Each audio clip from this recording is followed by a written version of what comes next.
시간에는 가사와 가드와 아스돗 에만이란 제목으로 함께 말씀을 나누겠습니다.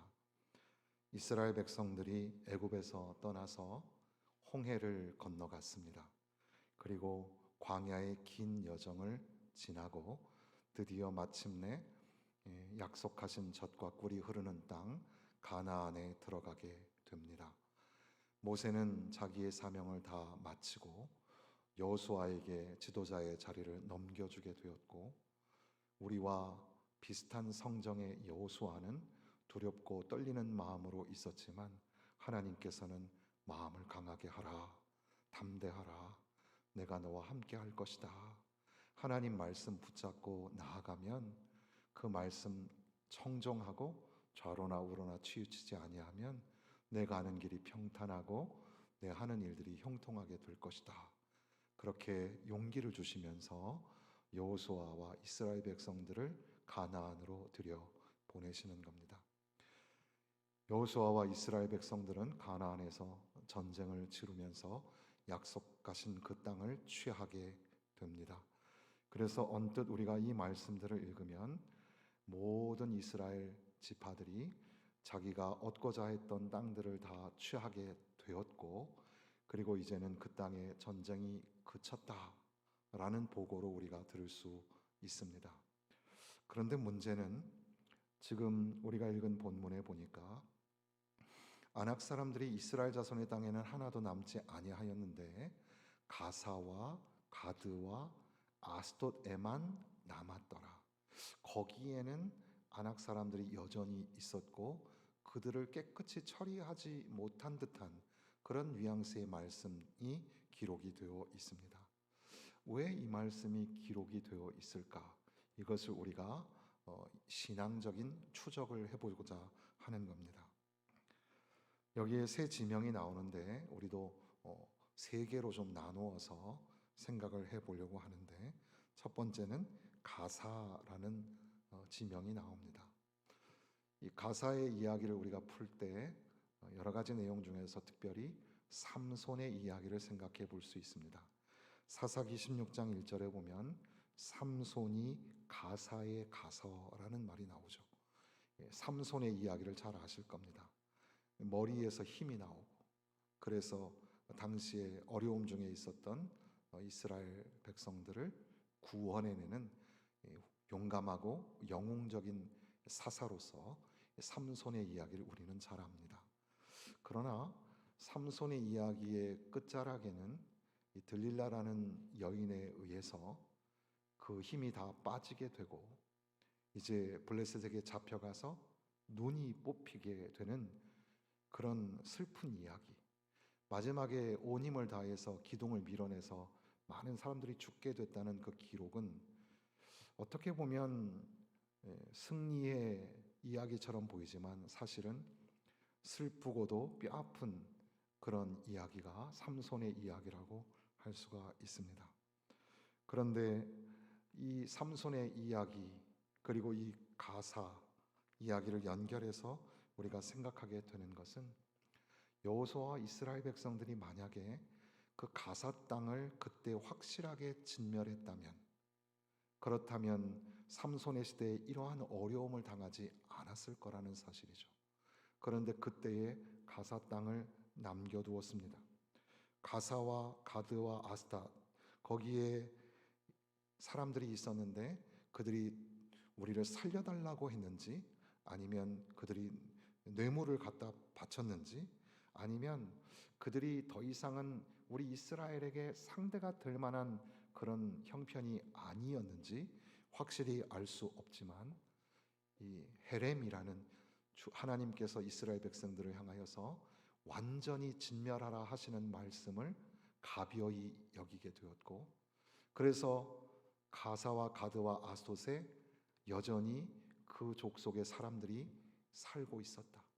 그때 완전히 진멸했다면, 하나님의 말씀에 순종해서 완전히 진멸했다면 이러한 불행한 역사가 훗날 일어나지 않았을 텐데, 그때 사소한 것들을 넘겨 버림으로 인하여서 이런 문제가 생긴 거죠.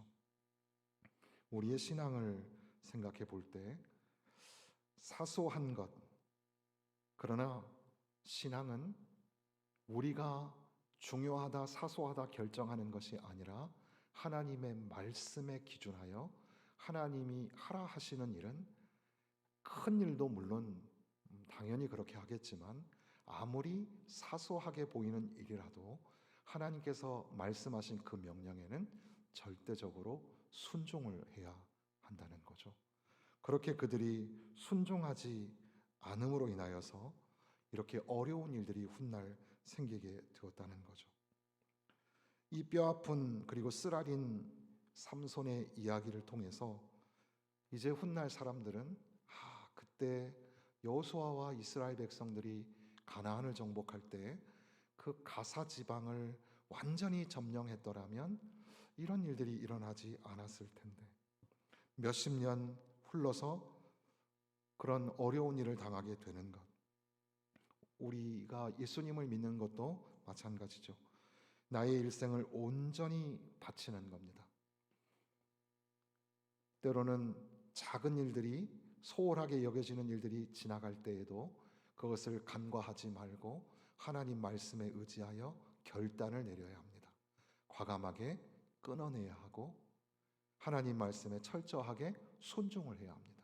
그런데 그렇게 하지 않음으로 인하여서 훗날 그때 그걸 순종하지 않았구나 라고 후회하게 되는 날들이 올 수 있다는 겁니다. 이스라엘 백성들이 하나님의 말씀에 순종하지 않으므로 징계를 받습니다. 선지자들을 통하여서 회개하라는 촉구의 말씀을 들었지만 그들은 회개하지 않았고 계속해서 죄를 범하게 됩니다. 그러한 사소한 방심이 자라서 어느 날 큰 문제가 되는 거죠. 우리도 작은 병이 큰 병을 만들게 되죠. 위만 잘라내도 됐는데 창자, 큰 창자 다 도려내고 어금니밖에 남지 않는, 수술을 해봐야 소용이 없는 그런 지경까지 나아가게 되는 그런 상황으로 이스라엘 백성들이 던져지게 되었다는 겁니다. 고쳐라, 고쳐라. 선지자들을 통해서 계속해서 말씀을 들었음에도 불구하고 그들이 그렇게 순종하지 않았기 때문에 결국은 이방 민족에게 던져지게 되었다는 거죠. 이스라엘의 역사를 오늘 우리도 반복하는 것은 아닐까? 오늘 우리가 결심해야 할 것은 하나님이 싫어하시고 하나님이 잘라내라고 하시는 부분을 과감하게 잘라내는 순종이 필요하다는 사실입니다. 칭찬받을 만한 일도 있고 또는 그렇지 않을 만한 일도 있을 수 있겠습니다만은 하나님의 말씀에는 순종을 해야 합니다. 그런 일을 할 수 있도록 우리에게 힘을 달라고 기도하면서 믿음으로 결단하고 끊어내야 합니다. 우리 안에 조금이라도 남겨놓은 것, 세상의 권력, 세상의 물질, 세상의 가치관, 그런 것들을 조금씩 남겨놓다가 우리의 신앙의 발목을 잡히게 되는 겁니다. 결국에는 그것이 우리 앞을 막아서고 우리의 힘을 빼는, 너의 힘이 어디에서 나오느냐 물으면서 우리의 힘을 빼는 그런 불행한 사건이 일어날 수 있다는 거죠. 우리는 이 정도는 괜찮지 않을까 하고 한쪽 다리를 세상에 걸치고 살아갈 때가 많습니다. 하나님 앞으로 돌아와야 하고 하나님의 말씀 안에 순종해야 합니다. 그래야 승리를 맛보게 되고 감격을 보게 되고 하나님의 은혜를 누리게 됩니다. 왜 우리가 신앙이 자라지 않을까? 성숙하지 않을까? 우리의 각자의 작은 부분, 방침할 수 있는 사소한 부분들을 점검해 보셔야 합니다. 그리고 결단하지 못한 것들을 후회하고 회개하고 그리고 다시금 순종의 자리로 나아가야 이 문제가 해결이 될 수가 있습니다. 그래서 우리는 이 가사 이야기와 삼손 이야기를 연결하면서 우리가 사소하게 생각하는 것조차도 하나님의 말씀이라면 순종해야 된다. 이것을 우리가 깨닫게 되는 겁니다. 가드라는 단어도 생각해 보겠습니다. 가드도 성경에 여러 번 등장하는데 그 중에 대표적으로 우리가 잘 아는 이야기를 하나 소개한다면 다윗과 골리앗 이야기를 우리가 함께 생각할 수 있겠습니다. 단순히 하나님 편의 선자, 그렇지 않은 자의 전쟁 또는 큰 자와 작은 자, 세상 사람들은 다윗과 골리앗이라는 그런 수거가 있는데 그것은 작은 자라도 큰 자를 이길 수 있다라는 속담으로 사용하기 위해서 이 성경을 이용하긴 합니다. 그러나 사실 이 사건도 그때 여호수아 11장에서 가사와 가드와 아스돗, 이 가드를 완전히 진멸했더라면 이 전쟁을 만나지 않았을 텐데 그때 깨끗이 진멸하지 않음으로 인하여 먼 훗날 이렇게 치욕적인 전쟁을 치러야만 했다는 사실이죠. 그래서 골리앗이 호통을 칩니다. 이스라엘의 왕을 향하여, 사울이죠. 그리고 이스라엘의 지도자들과 군사들을 향하여 나랑 상대할 사람이 있으면 나와봐라. 조롱을 합니다. 하나님의 백성이 지금 비굴하게 비참하게 조롱을 당하고 있는 그런 상황이죠. 사사기에서 삼손의 이야기를 통하여서 혼쭐이 났지만 그러나 또 훗날 이 블레셋이 쳐들어와서 거인 골리앗을 앞세우고 이스라엘 백성들을 곤혹스럽게 하고 있는 이 장면, 왜 하나님께서는 이 거인을 등장시키고 사울 왕과 이스라엘의 군사가 어려움을 당하는 장면을 우리에게 기록으로 남겨두셨을까요? 그리고 더군다나 어린 소년이 형들에게 도시락을 전달해 주려고 갔다가 이 상황을 보고 거인 골리앗 앞에 어린 소년이 나아가서 물맷돌을 가지고 던져서 이기게 되는, 어떻게 보면 말이 안 되는 것 같은 그런 이야기, 이것을 왜 우리에게 보여주고 있을까? 만약에 여호수아 때 그 가드를 완전히 진멸하였더라면 이러한 전쟁을 만나지 않았을 텐데, 그런데 다윗은 이 상황을 좀 다르게 생각을 하고 있었습니다. 사울 왕과의 대화에서도 내가 양들을 지킬 때 짐승들이 나타나서 그렇게 양들을 잡아먹으려고 할 때에 사자와 곰도 내가 찢었다. 하나님이 함께 하시면 능히 할 수 있다. 이렇게 고백을 하고, 그리고 더 나아가서 골리앗 앞에 섰을 때도 너는 창과 칼과 단창으로 나오지만 나는 만군의 여호와의 이름, 네가 지금 모욕하고 있는 이스라엘의 군대의 하나님의 이름으로 내가 나아간다. 그리고 그 어린 소년이 나아가서 골리앗을 쓰러뜨리는 아주 극적인 장면을 우리에게 보여주고 있습니다.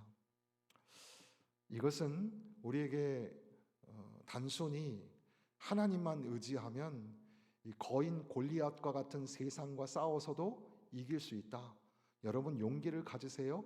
다윗과 같은 믿음을 가지고 이 거인 골리앗과 같은 세상과 맞짱을 한번 떠보세요. 그러면 하나님이 도와주셔서 이길 겁니다. 믿습니까? 이렇게 설교하는 그런 본문의 내용이 아닙니다.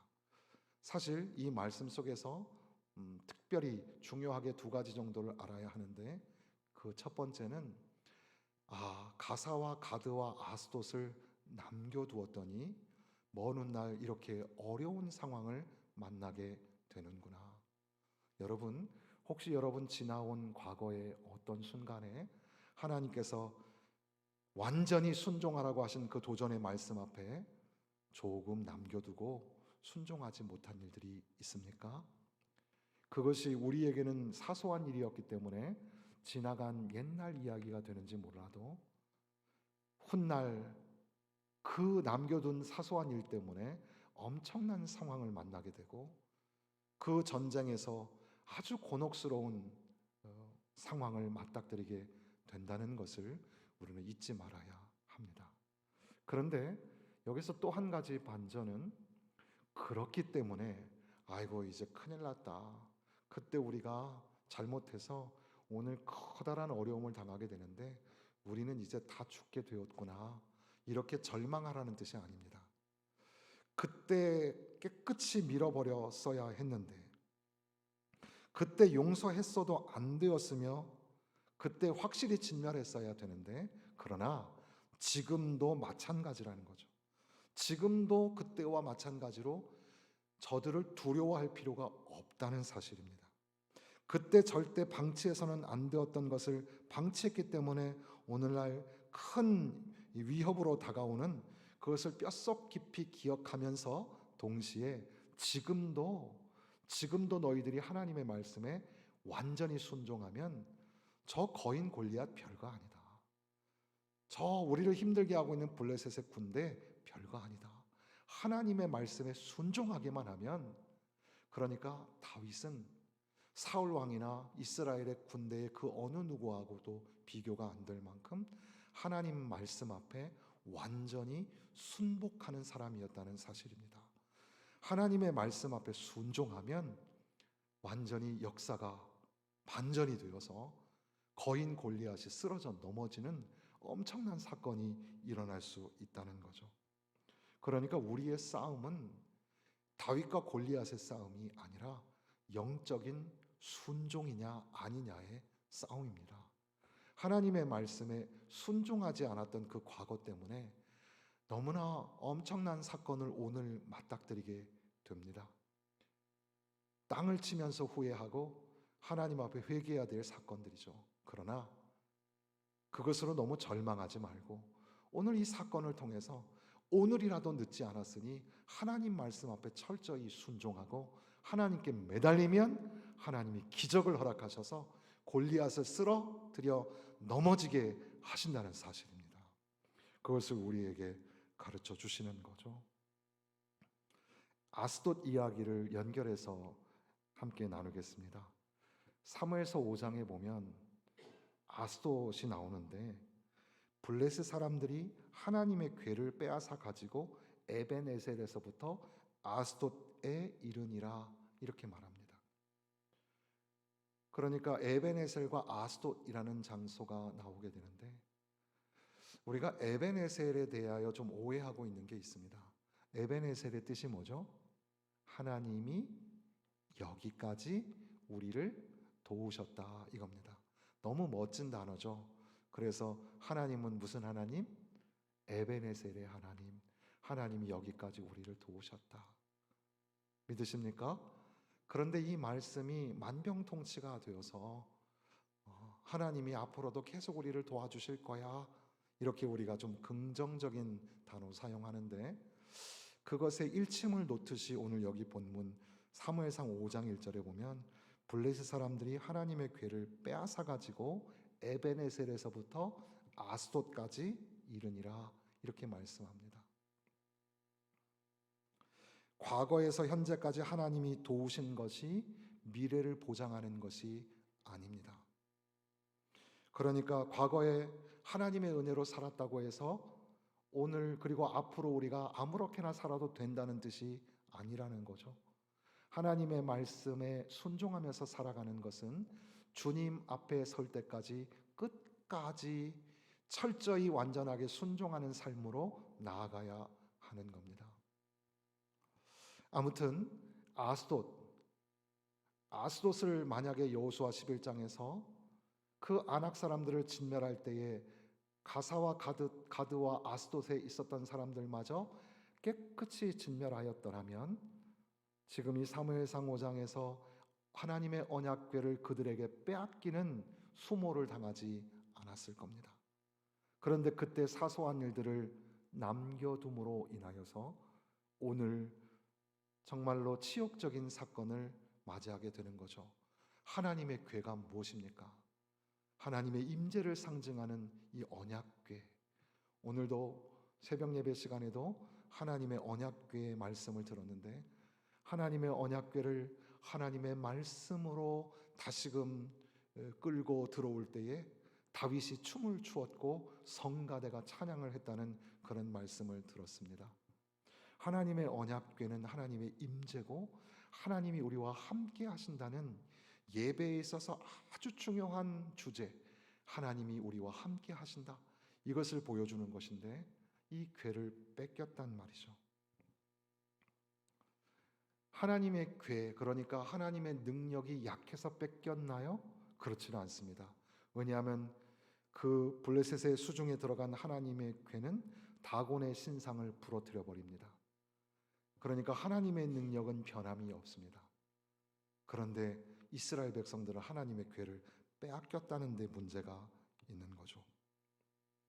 우리 안에 남겨둔 작은 죄의 뿌리가 자라나서 벌어진 싸움이 바로 아스도 전쟁입니다.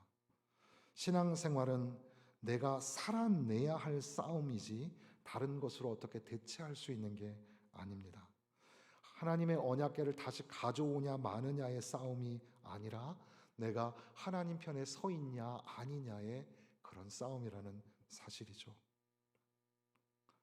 그때에 이스라엘 백성들이 여호수아와 함께 그 땅을 완전히 진멸했더라면, 그랬다면 이런 문제가 생기지 않았을 텐데, 우리는 그런 과거에 사소한 죄처럼 잘못된 것으로 여겼던 것들이 엄청나게 큰 문제가 된다는 것을 깨달으며, 동시에 오늘 우리가 이 맞닥뜨려진 문제를 볼 때에도 하나님 말씀에 철저히 순종해야 하는구나.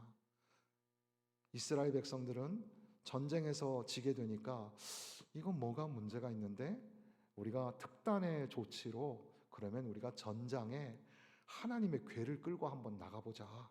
그러면 하나님이 우리와 함께 계신다는 상징이니까 우리가 이길 수 있지 않을까라는 꾀를 내었던 겁니다. 그러나 어이없게도 그 전쟁에서 패배하고 하나님의 궤를 빼앗기게 되었다는 겁니다.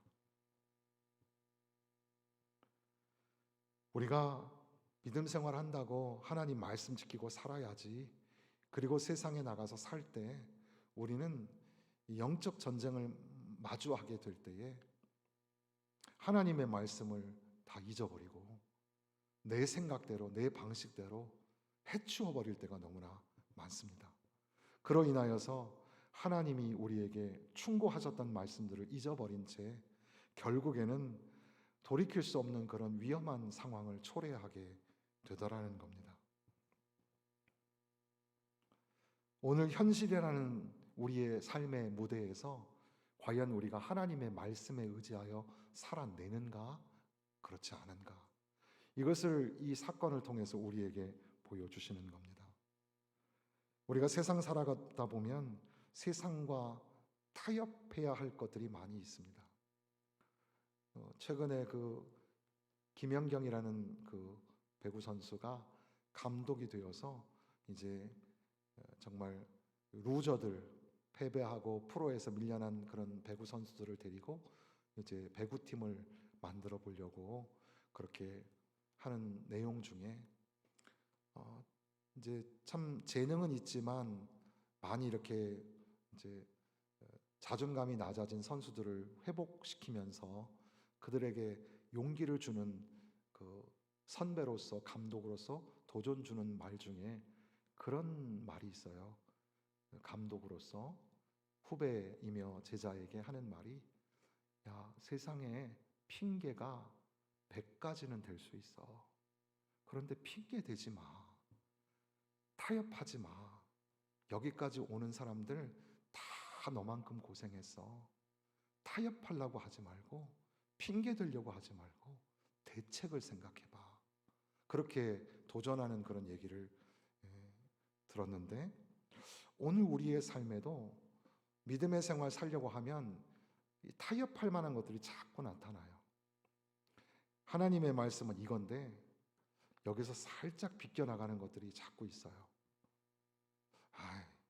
이거는 뭐 우리 가족 일이니까, 또 이것은 뭐 내 형편이 이러니까 등등, 우리는 하나님의 말씀에 하라 하지 마라가 선명하게 있음에도 불구하고 우리는 슬쩍 사선을 넘을 때가 있는 겁니다. 중간에 막힌 담이 있으면 돌아서라도 뛰어넘어가든지 옆으로 돌아가든지 어찌되었건 계속해서 예수 그리스도를 향하여 믿음의 전진을 해야 하는데 길이 없네. 여기까지인가 보다. 그리고 다른 길로 가고 나는 이거 못하겠어 내려놓고, 그렇게 신앙생활에서는 안 된다는 겁니다. 하나님의 법궤는 우리가 하나님의 말씀에 순종하는 순간 다시 이스라엘로 돌아오게 됩니다. 블레셋은 하나님의 궤를 수중에 둘 수 있는 그런 존재들이 아닙니다. 하나님의 역사는 항상 무궁무진하며 전능하신 하나님이십니다. 그런데 이스라엘 백성들이 간구하는 것은 하나님의 말씀에 철저히 순종하는가 그렇지 않은가에 달려 있습니다. 그 옛날 과거에 가사와 가드와 아스돗을 진멸하라 하셨는데 진멸하지 않음으로 인하여 이렇게 어려운 순간을 맞이하게 된 것처럼 오늘이라는 삶의 자리에서 우리가 영적 전쟁을 치룰 때에도 하나님의 말씀에 순종하면, 그러면 블레셋과의 전쟁에서 하나님이 반드시 승리하게 하신다는 겁니다. 하나님의 말씀에 순종하면 승리한다. 그것을 우리에게 가르쳐주시는 그런 특단의 말씀들입니다. 자, 그러니까 우리가 보통 한 주간을 살아갈 때 이제 주일날 오셔가지고 하나님 앞에 예배드리면서 기도할 때, 하나님, 우리가 하나님 말씀대로 살려고 세상에 나갔다가 얻어맞고 코피 터지고 이렇게 패배자로 돌아왔습니다. 죄송합니다. 이렇게 기도하잖아요. 구원 그 이후라는 박영선 목사님의 책에 보니까 이렇게 쓰여 있습니다.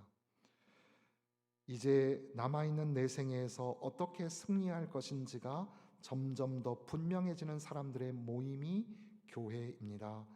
그렇게 남은 인생을 보내야 합니다. 예전에는 10번 싸워 1번 승리했다면 이제는 10번 싸워 8번, 9번 승리하는 식으로 삶의 전진이 있어야 합니다. 그것이 신자의 기대여야 합니다. 무슨 말입니까?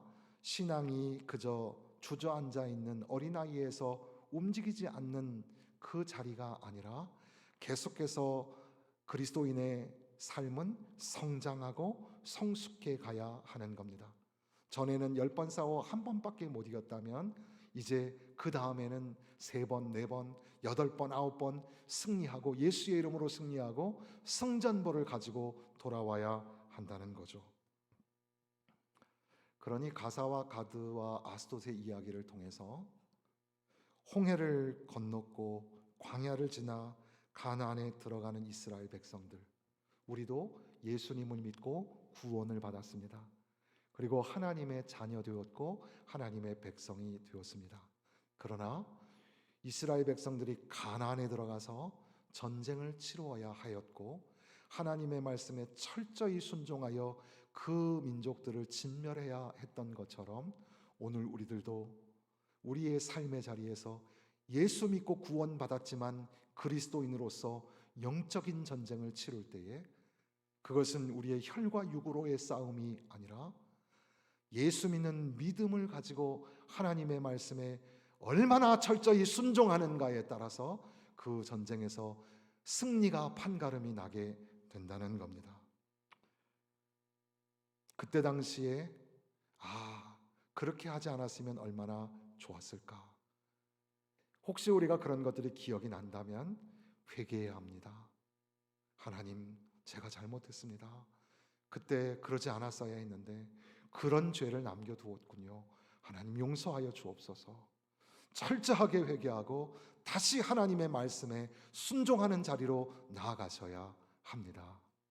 그러나 그 이야기 끝에 우리에게 주시는 기쁨의 메시지는 너희가 하나님의 말씀에 순종하기만 한다면 그 지난 날의 실패에도 불구하고 오늘이라는 상황 속에서 다시금 하나님의 말씀에 순종하기만 한다면 골리앗도 문제가 아니다. 언약궤를 뺏겼다고 속상해하지 마라. 하나님은 오늘도 무궁무진한 전능하신 하나님으로 너와 함께 하실 것이고 오늘 이 싸움에서도 반드시 이기게 하실 것이다. 볼지어다 세상 끝날까지 내가 너희와 항상 함께 있을 것이다. 베드로는 실패하였습니다. 그러나 예수님께서는 베드로를 향하여서 다시금 회복시켜 주시면서 요한의 아들 시몬아, 네가 나를 사랑하느냐? 그렇다면 내 양을 먹여라. 내가 나의 교회를 세울 것인데 너는 그 양들에게 집중하고 하나님의 백성이 되게 해라. 사명을 주십니다. 우리도 인생이란 게 그런 것처럼 믿음 생활도 실수와 실패가 있습니다. 그러나 그것을 다람쥐 쳇바퀴 돌듯이 반복하는 그 자리에 계시지 말고 이제는 훌훌 털고 일어나셔야 합니다. 아, 그때 그게 실수였구나. 그게 잘못이었구나. 이제는 깨끗이 회개하고 하나님의 말씀으로 돌아가셔야 합니다. 하나님의 말씀에 순종하십시오. 오늘 우리가 대하고 있는 거인도 문제가 아닙니다. 오늘 우리가 당하고 있는 수모와 치욕도 그거 별거 아닙니다. 하나님이 반드시 이기게 하실 것입니다. 하나님이 다시 기쁨과 감사의 노래를 부르게 하실 것입니다. 예수의 이름 붙잡고 하나님 말씀에 의지하여 성령 충만한 삶을 살아낼 때 하나님이 우리를 반드시 승리하게 할 것이다. 이것이 바로 오늘 이 말씀의 주제가 됩니다. 사랑하는 성도 여러분, 이제 남은 3일 어떻게 살까요? 하나님의 말씀에 철저히 의지하여 순종하십시다. 하나님의 말씀에 순종하다가 기적을 만나고 승리를 만나고 이제 돌아올 때는 감사의 노래를 가지고 함께 만나기를 주님의 이름으로 축원합니다.